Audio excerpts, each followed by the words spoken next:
स्वागत आहे तुमचं शाळेतील गोष्टी या चॅनेलवर। एका जंगलामध्ये एक लांडगा राहत होता। तो लांडगा स्वतःचा जीव वाचवण्यासाठी जंगलाच्या बाहेर जोरात पळत होता। भटकी कुत्री त्याचा पाठलाग करत होती। जीवाच्या आकांताने धावणारा लांडगा गावाच्या एका टोकाला राहणाऱ्या घरात जाऊन पोहोचला। ते घर गावातील लोकांचे कपडे धुणाऱ्या परटाचे होते। त्याने कपड्यांना नीळ देण्यासाठी एका मोठ्या भांड्यामध्ये भरपूर नीळ आणि पाणी एकत्र करून ठेवले होते।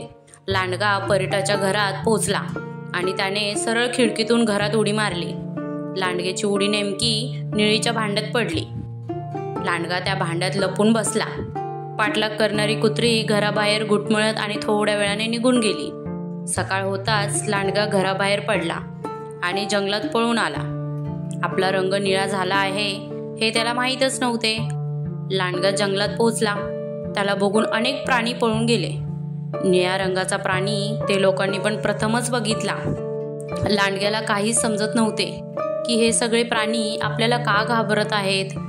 नदीजवळ जाताच लांडग्याने स्वतःचे प्रतिबिंब पाण्यात बघितले। त्याला आश्चर्याचा धक्काच बसला। स्वतःचे निळे प्रतिबिंब बघून त्याला समजले की जंगलातील प्राणी आपणास का घाबरत आहेत ते। सर्व घाबरलेल्या प्राण्याचा लांडगा राजा झाला। आता त्याचे दिवस मजेत चालले होते।